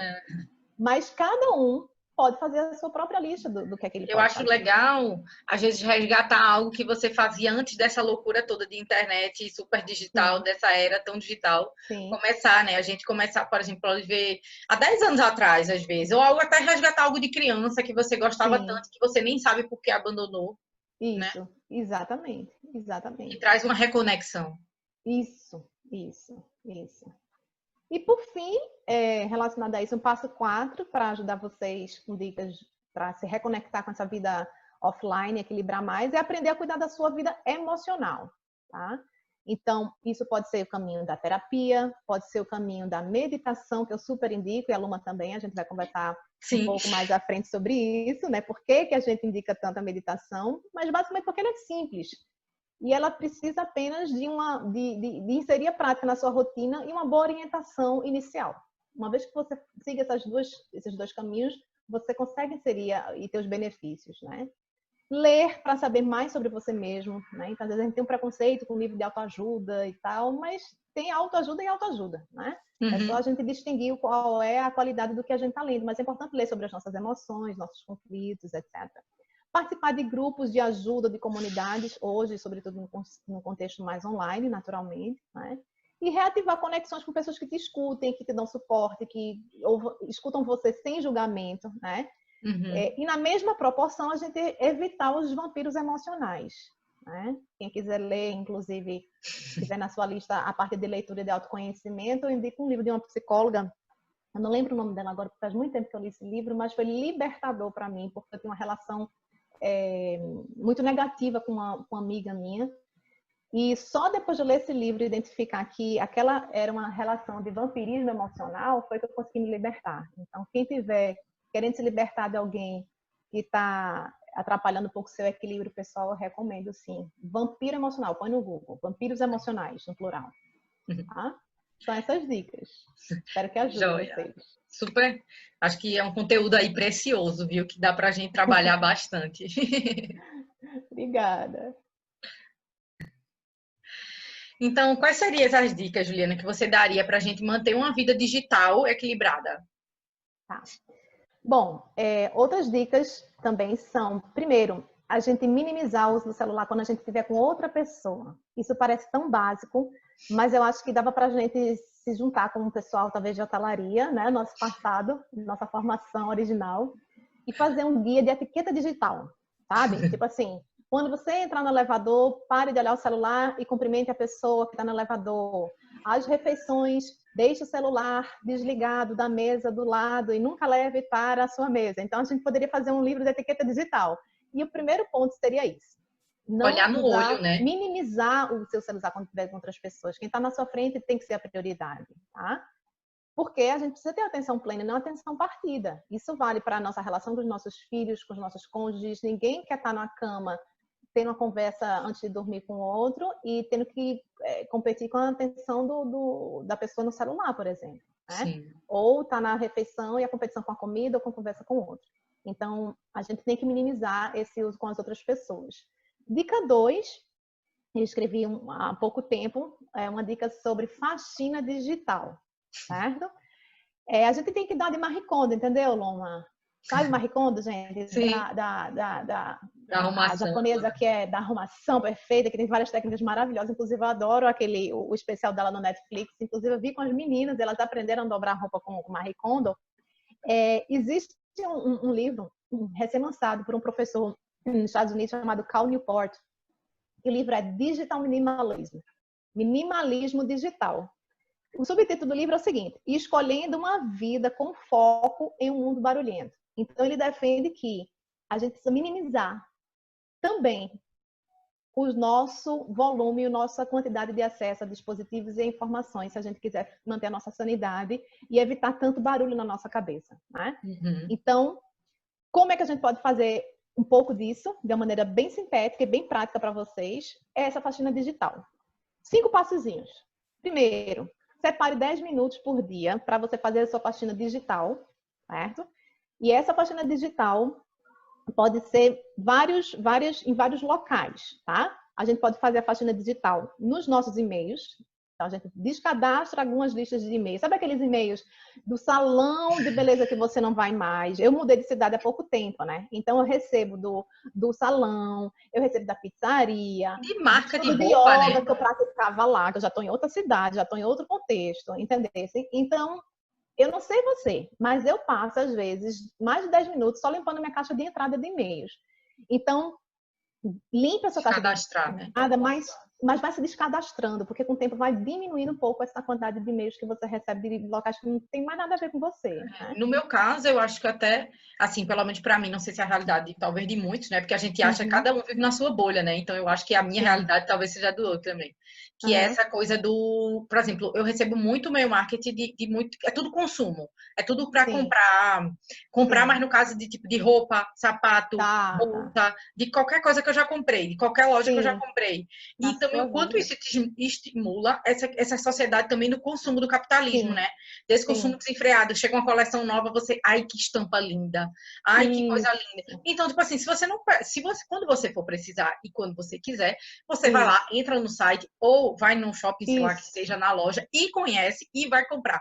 Se você Isso. não precisa, se você não tá precisando, porque você vai ficar recebendo esse estímulo que vai Isso. querer fazer com que você gaste. Ou se não, pelo menos Exatamente. só mandar se for promoção, porque aí promoção haja mais barato. Mas, poxa, se eu não preciso, por que eu tô comprando, né? Isso, exatamente, Eu acho que exatamente. a gente economizaria dinheiro, além de tudo. Isso, exatamente. Uma outra coisa também relacionada a isso é dar um unfollow, deixar de seguir alguns perfis nas redes sociais. Pode ser nessa linha que você falou. Eu já tive casos de amigas que comentaram comigo que estavam comprando muita maquiagem que não estavam nem usando por conta de estar seguindo muito perfil de maquiadora. E ela Uhum. disse, Ju, eu me dei conta de quanta maquiagem eu tenho que eu não tinha nem tempo, nem dia útil no ano E para me vence, maquiar né? tanto. E vence. E vence, e eu jogo fora e tal. Então, assim, dê um follow naquilo que você percebe que está em excesso na sua vida. Aí isso só vocês vão poder analisar. É. Pode ser que você esteja seguindo muita coisa de consumo, pode ser que você esteja seguindo muita gente em função do corpo, né? Que assim, quase que tudo é Ou, consumo, né? Seja roupa, seja sapato, isso. seja bolsa, seja comida também. Exatamente. Então, faça uma faxina no que você está seguindo e dá uma follow naquilo que não está te ajudando a crescer. certo? Ou aquilo que você sente que está excessivo, ou que você sente que está trazendo muito mais mal-estar do que bem-estar, certo? Gerencie suas notificações, que foi o que a gente já conversou bastante aqui. Então, desliga algumas notificações, bota no silencioso em alguns momentos que você quer ter mais concentração. Entra mesmo nos aplicativos, põe alguns aplicativos que desconcentram mais na segunda tela do celular, em vez de ficar na primeira tela. A mais simples, mais básica de todas que eu faço já cotidianamente há muito tempo é colocar o celular no mudo. Se todo mundo está em casa, meu marido está em casa, minhas filhas estão em casa, eu não estou com nenhuma ligação urgente para receber. Eu não trabalho de plantão. Então, mudo, simples Meu assim. celular vive no mudo, Vive nunca no mudo toca há pra muito tempo, nada. exatamente. Eu Nunca falei, há pronto, anos. eu também, desde que eu Ninguém estava me. lá na Tipo, Federal. Imagina, atender na coordenação. Eu estou atendendo na coordenação, eu estava vendo um e-mail, então eu já era interrompida naturalmente pelos alunos que queriam falar comigo, pelo secretário, pelo e-mail. Se eu ainda ficasse olhando as notificações, minha filha não respondia o e-mail, entendeu? E nem atendia as pessoas que estavam chegando ali presencialmente. Então, a minha vida já era naturalmente assim. 5, limpe sua tela de entrada. É uma coisa simples também, mas às vezes o desktop da gente, seja o desktop do computador, está muito poluído de muita informação. Aquilo causa também uma certa agitação, um certo cansaço mental, por conta daquela poluição visual, né? E também, como eu já falei, a tela de entrada do celular, que a gente pode também jogar para a segunda tela, né? E a terceira dica, né, além de minimizar o celular e fazer uma faxina digital, é na família determinar quando e como deverão ser usados os dispositivos na sua família e estabelecer os momentos sagrados, né? Que foi aquilo que a gente tinha conversado. Exemplos práticos com relação a isso é a coisa da refeição, que eu acho que é um momento sagrado que a gente não deveria levar o celular para a mesa. Uma coisa que é polêmico para algumas pessoas, porque o senso comum, as pessoas acham que é normal criança abaixo de 2 anos acessarem telas, mas o que é recomendado oficialmente pelas organizações oficiais, né? organizações oficiais, exatamente, é que crianças de 0 a 2 anos não deveriam ter acesso a telas. Telas, inclui Telas TV, no viu? plural, inclui TV, exatamente. Viu? Colocar a criança para ver aquele meu mundo de coisa colorida e sons e tudo, né? Exatamente. Não vamos Aí não julgar sabe por que você, a meu criança não pai. consegue se acalmar para dormir, entendeu? Mas 15 minutos antes a pessoa estava vendo aquele estímulo sonoro e visual e etc. Então, é recomendação oficial. Quem quiser ler um pouco mais sobre isso, eu recomendo que procure o livro Tela com Cautela, que é da Rafaela Carvalho e da Roberta Ferec, que ela fala um pouco mais aprofundadamente sobre isso e ela utiliza evidências científicas de 3 associações de pediatria dos Estados Unidos, da Inglaterra e uma terceira, acho que do Brasil, falando, afinal, elas fazem um apanhado, como é que a gente pode educar digitalmente os nossos filhos, quais são as recomendações oficiais por faixa etária, e é uma linguagem bem informal e também passa um pouco pela educação de nós como pais também. Sim, claro. A gente precisa se educar para poder ajudar a educar os nossos filhos, se educar digitalmente para educá-los também, né? Mas é o terceiro ponto. A gente precisa enfrentar essa questão da educação do digital dentro do nosso próprio ambiente familiar. Tá? É importante. Joia. E daí, né, a gente se encontrou, todo o nosso encontro, assim, esse nosso reencontro, na verdade, foi por causa do mindfulness, no fim das contas, né? Porque uma das bases do Mindful Eating e a base mais sólida e maior e mais importante é o mindfulness, né? Que é a atenção plena, é a consciência no momento presente. Que eu acho que quando você introduziu, a gente já deu para perceber um pouco dessa relação com o Jomo, né? Mas o que trouxe essa nossa nesse reencontro, a base é o mindfulness, mas assim, eu queria que você trouxesse especificamente como é que o mindfulness se relaciona com tudo isso, com esse JOMO e com esse equilíbrio digital. Apesar de ficar um pouco óbvio essa questão do aqui e do agora, e se eu tô no digital, eu tô em outro lugar, não tô, né, talvez presenciando isso tudo, mas como é que tu traria isso, assim, mais detalhado? Tá. Bom, eu acho que o mindfulness, em primeiro lugar, ele, de um modo geral, ele ajuda a gente ter mais consciência sobre os nossos pensamentos e sobre os nossos sentimentos, né? Então, eu consigo parar e perceber que, opa, eu estou no piloto automático. Eu estou agindo de uma maneira reagindo e não respondendo. Eu gosto muito dessa frase porque reagir é quase que instintivo. Bateu, levou. Alguém me deu um insulto, eu dou de volta. É aquilo que aciona o meu lado emocional e mais instintivo do gatilho de ativação e resposta, né? E o mindfulness, por meio da respiração e de outras técnicas, ele vai ajudar a tirar a gente do piloto automático. Então, eu consigo parar e respirar e pensar, será que isso que eu estou fazendo está sendo bom ou não para mim? Então, essa tomada de consciência, esse pequeno passo de parar antes de reagir de maneira de piloto automático, Sim. Ela serve para qualquer relação, inclusive na nossa vida digital. Tá? Sim. Então, sem a gente ter esse nível de autoconhecimento, de autocontrole, de autorregulação, a gente não consegue se equilibrar internamente. Então, o que é que eu descobri com Mindfulness nesse projeto do Digital Equilíbrio?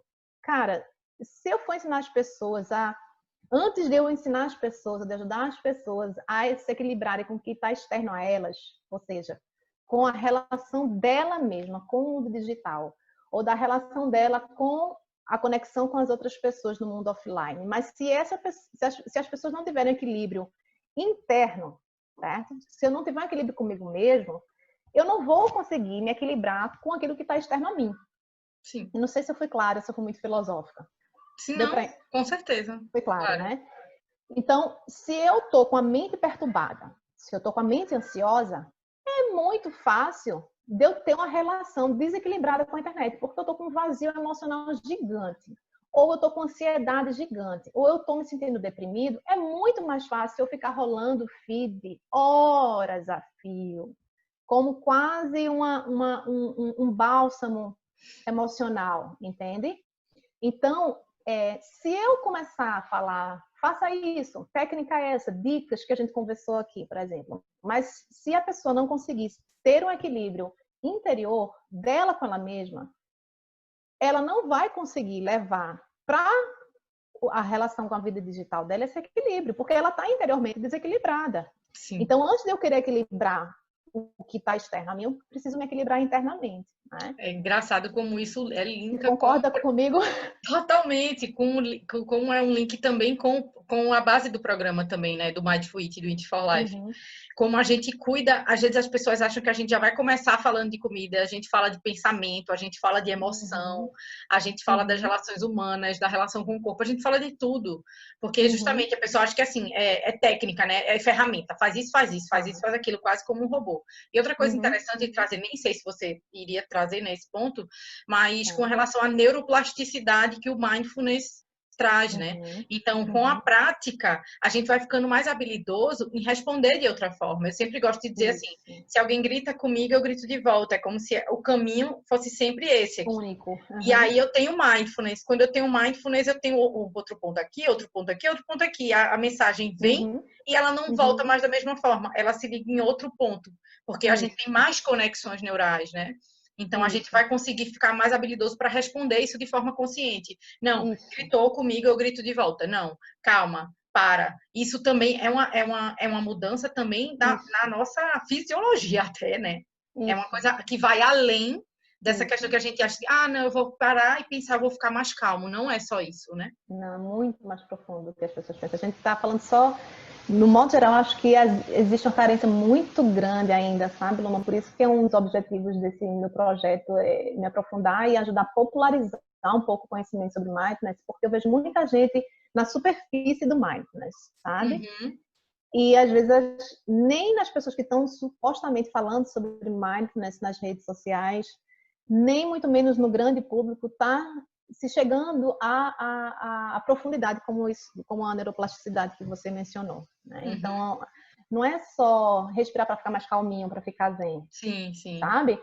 Ou tipo assim, ou outro extremo, meditação não é para mim porque eu sou muito agitada e essa coisa para monge budista que vai morar lá no Tibete, no topo da montanha. Eu estou aqui no mundo da confusão urbana e no meio do coronavírus e eu não consigo me acalmar não, porque eu estou muito agitado, sou muito ansioso.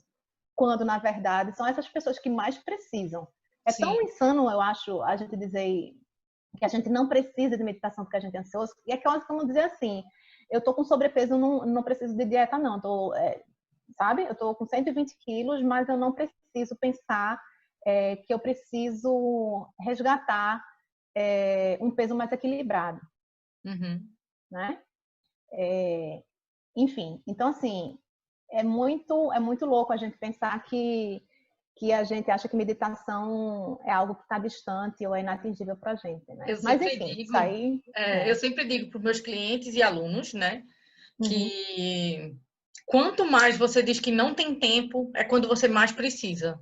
Então, cada vez que você disser, hoje eu não tive tempo, você precisou. Todos os dias Isso, que você disser que não teve tempo para praticar, foi quando você mais precisou. Porque é disso que a gente exatamente, precisa, né? Então a gente exatamente. totalmente perdeu, assim, essa coisa do acelerado demais. E é engraçado que as pessoas não conhecem o mindfulness, né? E nem a Uhum. meditação, e tem essa ideia muito de meditação, dessa coisa de monge budista, porque hoje em dia tem Sim, vários. Existem, quer dizer, existem a prática formal e informal de mindfulness, né? sim, E existem sim. muitas práticas que são em movimento, inclusive. E a gente pode exercitar Isso, mindfulness enquanto a gente está aqui, né? isso, Falando aqui e agora. Então, a gente pode isso, exercitar mindfulness em vários momentos e de várias formas. isso, E é por isso que a gente precisa levar esse conhecimento para mais gente, para que a gente isso, consiga beneficiar mais pessoas também, né? exatamente.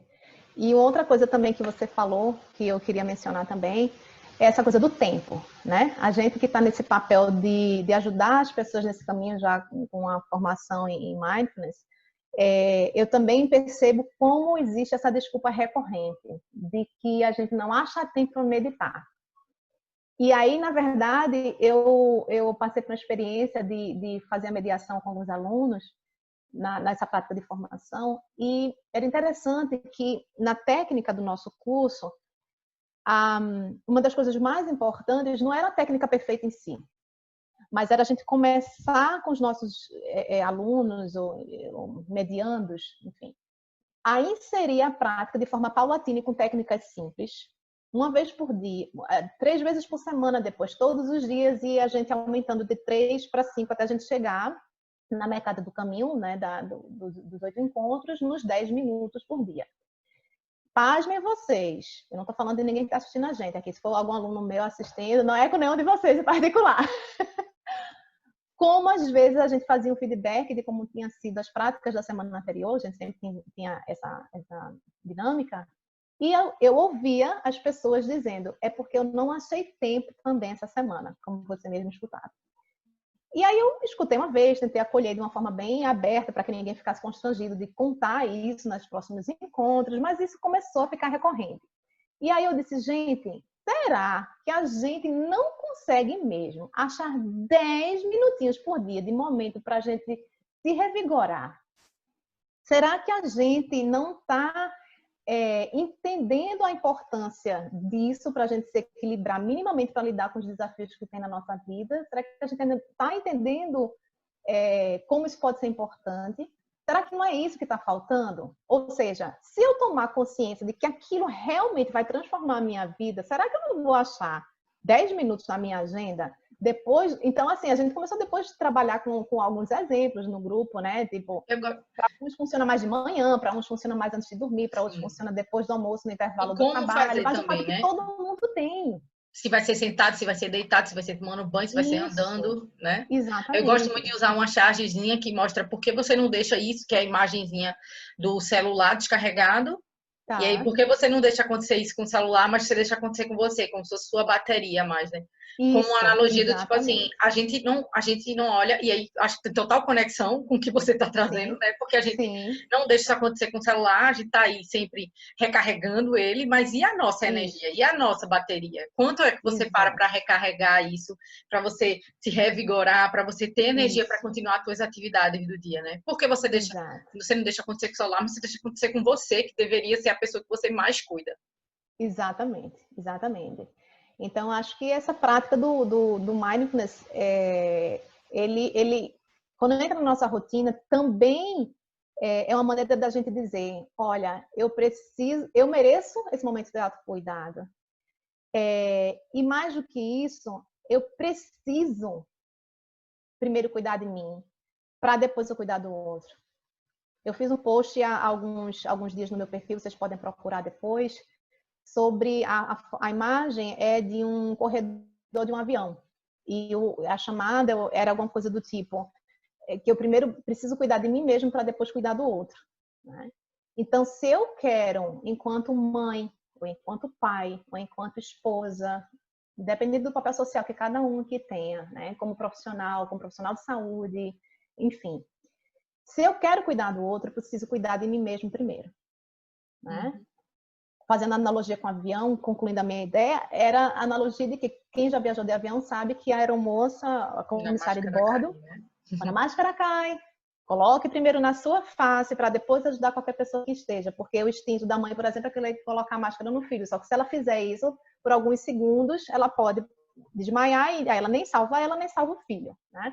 Então, primeiro ela tem que se salvar, resgatar o oxigênio para poder resgatar o outro. Então, o que eu quero dizer para vocês é que achar um momento de autocuidado, que um dos caminhos desse autocuidado, para mim, que eu indico, é a meditação, né? Achar esses 10 minutos, que pode começar com 3, pode passar para 5, depois pode passar para 10 minutos. Não é um luxo que a gente está se dando. É um momento que todos nós precisamos. Tem um livro de um psiquiatra norte-americano que o título dele é Rest, descanse. Provando justamente que essa sociedade acelerada que a Luma estava comentando faz com que a gente não perceba que a gente precisa descansar como um dos elementos fundamentais para a gente ter saúde e ter bem-estar, né? Então, eu acho que quando a gente traz esse mindfulness para a nossa vida, a gente consegue estabelecer mais equilíbrio interno, mais equilíbrio na vida digital e começa a conseguir ter gás para a gente recuperar a nossa alegria de viver, né? Então, acho que é isso. E o mindfulness, ele passa muito também por essa gratidão, né? A gente começar a olhar coisas tão pequenas que você falou no Jomo, a alegria de viver, de valorizar a coisa que é pequena, como, por exemplo, o pôr do sol, que para mim é algo que eu sempre tive conexão, mas que talvez eu nunca admirasse tanto como hoje da minha janela daqui, né? A janela do meu quarto, a janela da sala, eu consigo ver o nascer do sol, da área de serviço, o pôr do sol. E eu via até sempre que estava em casa e tal, mas depois que eu comecei todo nesse mindfulness, como eu paro tudo às vezes que eu estou fazendo. Porque eu sei a importância da energia que isso me dá. Da felicidade e da gratidão de estar viva, de respirar, de poder contemplar isso. Talvez a gente, às vezes, essa coisa que é pequena, que ninguém agradece porque tem visão, ou porque sente cheiro, ou porque tem um paladar. Existem pessoas que não podem, que não têm, né? Se a gente está aqui falando e você está escutando, agradeça por ter ouvidos e conseguir nos escutar. Então, não depender de outra pessoa, né? Então, se a gente tem tudo funcionando muito bem, a gente tem que ser muito grato. E mesmo quem não tem que ser grato pelo que tem, pelas outras coisas, né? Então, a gente perde muito essa conexão. Acho que o mindfulness trouxe trouxe isso para minha vida, assim, de gratidão e de olhar a beleza, assim, de uma florzinha na rua quando vou passando. E eu comecei a perceber muito as borboletas, assim, que em Recife eu achava que não tinham tantas, mas aí depois eu comecei a notar que sim existe, porque, por exemplo, eu moro, né, num bairro e tudo que é mais arborizado. Então, se você prestar atenção, eu vejo borboletas. Então, para mim, ver uma borboleta é um presente. Então, a gente, às vezes, pode até parecer, meu Deus, essa menina muito low profile, assim, muito, tá ficando, né? Mas o mindfulness faz isso por você. É verdade, né? Então, às vezes, quando o mundo, às vezes, você tem essa coisa do mundo tá se acabando, que as pessoas têm essa coisa, né? Veja, se ele está se acabando, por que eu vou ficar estressada? Por que eu vou ficar louca? Por que eu vou ficar com raiva? Se já está acontecendo, não muda em nada. Eu posso escolher como eu me sinto, como eu pegar um trânsito. O trânsito está ali, eu vou ter que enfrentar ele. Eu posso enfrentar xingando com raiva e achando ruim. Ou eu posso curtir uma música, cantar, entende? Aproveitar. Então, se eu odeio lavar prato, eu posso reclamar que eu tô tendo que lavar o prato, eu posso pensar, poxa, é uma forma de eu mover meu corpo, tô aqui, escuto a música, vejo um seriado, enfim, otimizar isso aí, porque precisa ser feito, né? Então, como é que a gente se relaciona até com tantas coisas pequenas do dia a dia, de uma forma que gere mais bem-estar, mais alegria, né? E mais gratidão, nesse sentido de estar vivo, que vai fazer muita diferença nesse bem-estar final geral. Uhum, que a gente não uhum. pensa, né? Inclusive, eu lendo muito sobre, porque estou fazendo meu TCC também em cima disso, Sim. né? É, e aí falando sobre o sucesso dos casamentos das pessoas que são praticantes de Ah. mindfulness. É uma porcentagem absurda, assim, do sucesso a mais dos praticantes de mindfulness, porque você escuta o Sim, outro com mais acolhimento, mesmo que você não concorde, mas você tem essa sim, escuta ativa, você acolhe o sim, que o outro fala, você vai dar sim. atenção, você não vai estar mexendo no celular na hora que o outro está Isso, falando e está se queixando. isso, Então, da isso. tentativa de construir algo melhor juntos. Então, e de tantas outras relações, né, benéficas, assim, eu achei isso Isso. porque, assim, é um estudo que fala, eu não lembro agora a porcentagem exata, mas eu lembro que é algo bem expressivo, assim, de Uhum, uhum. divórcios mesmo. Foi feito um Sim, estudo maior, né, longo prazo, sim. e que fala da qualidade do relacionamento. Eu falei, minha gente, o mindfulness é muito Caramba. incrível e pode trazer tanta coisa incrível pra gente, né, Isso, eu que falo do mindful eating na alimentação, isso. mas para a nossa vida inteira, porque quando o mindfulness se apresentou para mim, e depois de Uhum. eu ter entrado no Mindful Eating, eu mudei a minha vida, assim, demais, de todas as minhas relações. E a minha relação Sim, comigo mesma e com o meu corpo, né? Também. sim, sim, sim. Então Que é legal. isso. Que massa. Queria agradecer muitíssimo, assim, sem palavras. Esse Por conteúdo nada, aqui é querida. precioso, né? A gente começou aí, Sim, nem imaginou que a gente teria tanta coisa legal aí para dividir com vocês. Fico isso. muito grata a Juliana. Eu até fico engraçado que tem hora que eu falo Juliana, tem hora que eu falo Di, tem hora que eu falo Di. O nome dela é Juliana Dias. E eu chamava de Di ou de Didi, né? E aí agora eu É, tentei falar Juliana, assim, que às vezes sai uma coisa e sai sou outra. estranho. As pessoas podem ficar confusas com isso. Mas, assim, muita gratidão, realmente. Foi muito legal esse bate-papo da gente. E o que eu Amei espero de também. verdade é que as pessoas levem esse tema, né, a sério, peguem essas dicas e coloquem elas em prática Uhum, para mudar a vida mesmo, para que muitas sim, pessoas sejam beneficiadas com isso. sim. Eu que Obrigada. agradeço. Eu Se você quiser agradeço também, finalizar. Luma. Foi um prazer estar aqui com você também. A gente pensou em vários formatos, a gente tentou dar o nosso melhor, né? Sim. E, e eu acho que é interessante quando a gente fala de uma coisa que a gente gosta, que a gente tem paixão, com uma pessoa que a gente também ama, né? Sai tudo muito naturalmente. Então, assim, a gente está aqui batendo um papo. Só para vocês terem ideia, a gente começou o quê? Faz 2 horas. Faz duas horas. Duas horinhas de bate-papo. O que ia ser E a uma gente hora se poderia não passar mais. poderia, tranquilamente, se não fosse a hora de comer É. e dar um jantar das crianças. Então, isso é a prova de que a gente está fazendo algo que traz prazer, traz alegria, traz joy, né? Isso. Então, que vocês consigam também descobrir o que é que traz alegria para a vida de vocês. E quando a gente descobrir esses momentos que a gente nutrir no nosso cotidiano a relação mais equilibrada com a gente, mais equilibrada e mais prazerosa, mais cheia de alegria também com o outro, isso vai naturalmente transformando a nossa vida e vai transparecendo para o outro. Então, foi uma alegria estar com você, Luma. Foi um prazer, de Ai, foi um verdade. momento incrível, adorei. Muito obrigada. E Até obrigada os a vocês que estão próximos nos assistindo. encontros. Tá bom, até os próximos. Beijo. Tchau. Tchau.